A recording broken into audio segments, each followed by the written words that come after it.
ஓம் நமச்சிவாய சிவாய நம. அனைத்து தமிழ் உள்ளங்களுக்கும் கனிவான வணக்கங்கள். அனைவருக்கும் இனிய புத்தாண்டு வாழ்த்துக்கள்.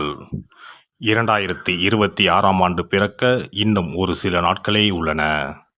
ஒரு வருடம் என்பது சாதாரண விஷயம் கிடையாது. 12 மாதங்களில் ஒருவரின் வாழ்க்கை மேலேயும் போகும், சரிந்து கீழேயும் போகும். 12 மாதங்களில் ஒருவரின் வாழ்க்கை தலைகீழாக கூட மாறும். அந்த வகையில் உங்கள் வாழ்க்கையில் என்ன மாதிரியான மாற்றங்கள் எல்லாம் நடக்கும், உங்களுக்கு எதில் ஏற்றம் ஏற்படும், எதில் சறுக்கல் ஏற்படும் என்று சற்று விரிவாக காண்போம். இந்த ஆண்டின் தொடக்கத்தில் கிரகநிலைகள் என எடுத்துக்கொண்டால், குடும்பஸ்தானத்தில் சந்திர பகவானும், சகோதரஸ்தானத்தில் குரு பகவானும், புத்திரஸ்தானத்தில் கேது பகவானும், பாக்கியஸ்தானத்தில் சூரியன், செவ்வாய், புதன், சுக்கிர பகவானும் உள்ளனர். லாபஸ்தானத்தில் ராகு பகவானும் சனி பகவானும் உள்ளனர். குரு பகவான் 5ஆம் பார்வையாக துலாம் ராசியையும், 7ஆம் பார்வையாக தனுசு ராசியையும், 9ஆம் பார்வையாக கும்ப ராசியையும் பார்வையிடுகிறார். சனி பகவான் 3ஆம் பார்வையாக மேச ராசியையும், 7ஆம் பார்வையாக சிம்ம ராசியையும், 10ஆம் பார்வையாக விருச்சிக ராசியையும் பார்வையிடுகிறார். இந்த கிரகங்களின் அமைப்பு மற்றும் பார்வையினால் உங்கள் வாழ்வில் ஏற்படும் சுப மற்றும் அசுப பலன் என்ன என்பதனையும், அசுப பலன் ஏற்படுமாயின் ராசிக்காரர்கள் செய்ய வேண்டிய பரிகாரம் என்ன, வழிபட வேண்டிய தெய்வம் யார் என்பதனை பற்றியும் முழுமையாக காண்போம். பிறக்கப் போகும் இந்த புது வருடம் உங்கள் வாழ்வில் வளமும் நலமும் செல்வ செழிப்பும் பெற்று வாழ்வில் உயரிய நிலையை அடைய எல்லாம் வல்ல எம்பெருமானை வேண்டி விரும்பி கேட்டுக்கொள்கிறேன். எதிலும் அகப்படாமல் சிந்தித்து செயலாற்றும் மீனராசி அன்பர்களே, இந்த ஆண்டு எந்த ஒரு செயலையும் நிதானமாக சிந்தித்து செயல்படுவது நன்மையை தரும். கனிவான பேச்சுக்கள் வெற்றிக்கு சாதகமான சூழ்நிலையை உருவாக்கி தரும். அவ்வப்போது சிறு சிறு அவப்பெயர்கள் ஏற்பட்டு நீங்கும். பயணங்கள் மூலம் புதிய அனுபவமும் அத்தியாயமும் பிறக்கும். குடும்பத்தில் திடீர் பிரச்சனைகள் ஏற்பட்டு நீங்கும். வெளிநபர்களின் பேச்சுக்களை நம்பி முடிவுகளை எடுக்காமல் இருப்பது நல்லது. பூர்வீக சொத்துக்கள் மூலம் ஆதாயம் ஏற்படும்.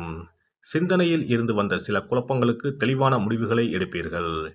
புதிய தொழில்நுட்ப துறைகளில் இருப்பவர்களுக்கு சாதகமான சூழல்களும் வாய்ப்புகளும் உருவாகும். உத்தியோகத்தில் இருப்பவர்களுக்கு இந்த ஆண்டு பொறுப்புகள் அதிகரிக்கும். பல விஷயங்கள் தெரிந்தாலும் வெளிப்படுத்துவதற்கான வாய்ப்புகள் கிடைப்பதில் தாமதம் ஏற்படும். மற்றவர்கள் பற்றிய கருத்துக்கள் கூறுவதை குறைத்து கொள்ளவும். கடன் சார்ந்த சில விஷயங்களில் அலைச்சலும் தாமதமும் ஏற்படும். மருந்து தொடர்பான பிரச்சனைகள் அவ்வப்போது ஏற்பட்டு நீங்கும்.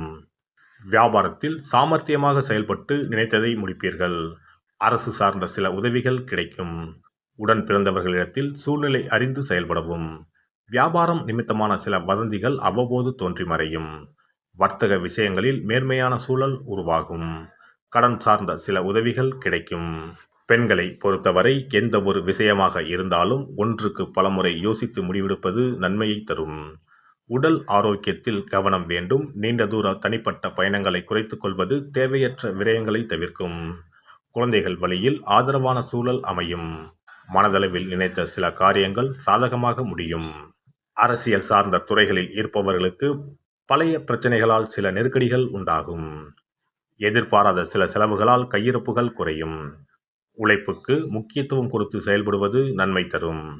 புதிய வீடு மற்றும் மனை வாங்குவது சார்ந்த விஷயங்களில் ஆர்வம் ஏற்படும். பயணங்கள் மூலம் நன்மைகள் ஏற்படும். கலைத்துறையில் இருப்பவர்களுக்கு மதிப்புகள் உயரும். வெளிநாட்டு பயணங்களில் இருந்து வந்த தாமதங்கள் மறையும். விலை உயர்ந்த பொருட்களில் கவனம் வேண்டும். சக கலைஞர்களின் ஒத்துழைப்புகள் புதிய மாற்றத்தை உருவாக்கும். மாணவர்கள் கல்வி பாடங்களை திட்டமிட்டு படிப்பது நல்ல முன்னேற்றத்திற்கு வழிவகுக்கும். மனதளவில் இருந்து வந்த தயக்கங்கள் விலகும். திறமைக்கு உண்டான மதிப்புகள் கிடைக்கும். எந்த ஒரு விஷயமாக இருந்தாலும் நிதானத்தை கடைபிடிப்பது உங்கள் மீதான நன்மதிப்பை மேம்படுத்தும்.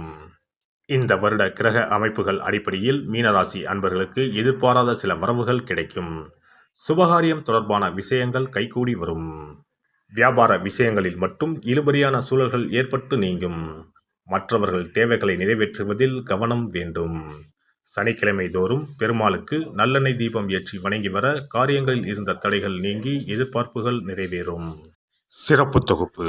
புத்தாண்டு அன்று செல்வம் பெருக நாம் என்ன செய்ய வேண்டும் என்பதனை பற்றி காண்போம்.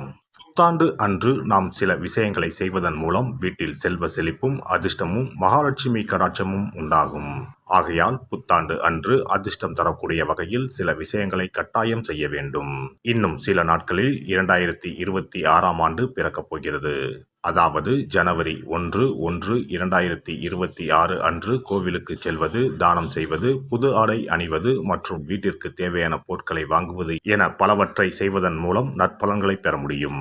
பொதுவாக பெரும்பாலான வீடுகளில் எதிர்மறையான எண்ணங்கள் எப்போதும் இருந்து கொண்டே இருக்கும். இதனால் வீட்டில் அதிர்ஷ்டம் என்பதே இருக்காது. முக்கியமாக குடும்பத்தில் மகிழ்ச்சி என்பதே இருக்காது. இவை அனைத்திற்கும் தீர்வு கடவுள் வழிபாடு ஒன்றே ஆகும். கடவுளுக்கு உரிய பொருட்களை வாங்கி வழிபடுவதன் மூலம் வீட்டில் நேர்மறை ஆற்றல் பெருகி குடும்பத்தில் மகிழ்ச்சியும் செல்வ செழிப்பும் உண்டாகும். புத்தாண்டு அன்று வாங்க வேண்டிய 3 முக்கியமான பொருள்: துளசி இலை, ஏலக்காய், கல்உப்பு. துளசி இலை, ஏலக்காய், கல்உப்பு ஆகிய 3ம் மகாலட்சுமியின் அம்சம். ஆகையால் வருடத்தின் முதல் நாள் அன்று மேற்கூறிய 3 பொருட்களை வாங்குவதன் மூலம் வீட்டில் செல்வ செழிப்பு உண்டாகும். துளசி இலையை வாங்கி வந்து பூஜை அறையில் பெருமாளுக்கும் ஆண்டாளுக்கும் வைத்து வழிபட வேண்டும். அடுத்து ஏலக்காய் வாங்கி வந்து பூஜை அறையில் விளக்கின் அருகில் வைத்து வழிபட வேண்டும். செல்வ செழிப்பு உண்டாக்குவதில் கல்உப்பு முக்கியமான பொருளாகும். ஆகையால் கல்உப்பை வாங்கி கட்டாயமாக பூஜை அறையில் வைத்து வழிபட வேண்டும். வாங்க வேண்டிய பிற பொருட்கள் என எடுத்துக்கொண்டால் மல்லிகைப்பூ, மஞ்சள், குங்குமம், சர்க்கரை, இனிப்பு, பசும்பால், குத்துவிளக்கு ஆகியவற்றையும் வாங்கலாம். புத்தாண்டு அன்று அதிகாலை எழுந்து குளித்து பிரம்ம முகூர்த்தத்தில் பூஜை அறையில் விளக்கேற்றி வழிபட வேண்டும். அடுத்து கோவிலுக்கு சென்று அபிஷேக பொருள் வாங்கி கொடுத்து தரிசனம் செய்ய வேண்டும். முக்கியமாக புத்தாண்டு அன்று ஏழை எளியவர்களுக்கு தானம் செய்ய வேண்டும். மேலும் அறுசுவை உணவுகளை சமைத்து கடவுளுக்கு படையலிட்டு வழிபடுவது நல்லது. புத்தாண்டு அன்று பிறருக்கு கடன் தரக்கூடாது. நல்ல நாட்கள் மற்றும் விசேஷ நாட்களில் பிறருக்கு கடன் கொடுப்பதன் மூலம் வீட்டில் அதிர்ஷ்டம் குறையும். ஆகையால் சுப நாட்களில் பிறருக்கு கடன் அளிப்பதை முற்றிலும் தவிர்த்து விடுங்கள். புத்தாண்டில் நமக்கு நன்மைகள் அதிகம் நடைபெற வேண்டும். 2025ஆம் ஆண்டில் சந்தித்த பிரச்சனைகள், துன்பங்கள், போராட்டங்கள், கஷ்டங்கள் ஆகியவற்றில் இருந்து விடுபட வேண்டும் என்பதே அனைவரின் விருப்பம். புத்தாண்டு பிறப்பதற்கு முன் எந்தெந்த பொருட்களை நம்முடைய வீட்டில் இருந்து அகற்ற வேண்டும், இவற்றை வீட்டில் வைத்திருப்பதால் என்னென்ன பாதிப்புகள் ஏற்படும் என்பதையும், இவற்றை அகற்றுவதால் புத்தாண்டில் என்னென்ன நன்மைகளை பெற முடியும் என்பதை பற்றியும் தெரிந்து கொள்வோம். வீட்டில் இருந்து உடைந்த அல்லது சேதமடைந்த பொருட்களை அகற்றுவதால் துர் அதிர்ஷ்டங்கள் ஏற்படுவதில் இருந்து விடுபடலாம். இவைகள் எதிர்மறை ஆற்றல்களை எளிதில் ஏற்கக்கூடியவையாகும். உடைந்த பொருட்கள், பழுதான சாதனங்கள், விரிசல் விழுந்த கண்ணாடி, உடைந்த நாற்காலி ஆகியவற்றை வீட்டில் இருந்து அப்புறப்படுத்திவிட்டு புதியவற்றை வாங்கலாம். நல்ல நிலையில் இருக்கும் பொருட்களாக மாற்றுவதால் வளர்ச்சி, நேர்மறை ஆற்றல்கள் ஏற்படும். பழைய துணிகள், புத்தகங்கள், பாத்திரங்கள் ஆகியவற்றை வீட்டில் இருந்து வெளியேற்றி விடலாம். வேறு யாருக்காவது தானமாகவும் அல்லது மறுசுழற்சி முறையில் பயன்படுத்தக்கூடியதாகவும் மாற்றி அமைக்கலாம். இதனால் நேர்மறையான விஷயங்கள் எப்போதும் வீட்டில் நடந்து கொண்டே இருக்கும். தேங்கிய நீர், காய்ந்த பூக்கள் ஆகியவற்றை வீட்டில் இருந்து தூக்கி எறிவதால் எதிர்மறை ஆற்றல்கள் வீட்டில் பரவுவதை தடுக்கலாம். புதிதாக இருக்கும் மலர்கள், புதிய தண்ணீர் ஆகியவற்றால் வீட்டில் எப்போதும் புத்துணர்ச்சி நிறைந்திருக்கும், மகிழ்ச்சி மலரும். காலாவதியான உணவுப் பொருட்கள், மருந்துகள், அழகு சாதன பொருட்களை வீட்டில் வைத்திருப்பதால் வீட்டில் தேக்க நிலை, எதிர்மறையான சூழல் இருந்து கொண்டே இருக்கும். இதனால் வீட்டில் அடிக்கடி நோய்களும் வந்து கொண்டே இருக்கும். ஆரோக்கியமான சூழலை வீட்டில் உருவாக்கவும், புதிய வாய்ப்புகள், நல்ல விஷயங்கள் தேடி வருவதற்கும் காலாவதியான பொருட்களை அகற்றிவிட்டு சுத்தமான காற்று, ஆற்றல் வந்து செல்லும் வகையில் வீட்டை காற்றோட்டம் உள்ளதாக வைத்திருக்க வேண்டும். எல்லாம் வல்ல இறையருளால் நீங்களும் உங்கள் அன்பு குடும்பமும் உடல் நலம், நீலாயுள், நிறை செல்வம், உயர் புகழ், மெய்ஞானம் ஓங்கி வாழ்க வளமுடன்.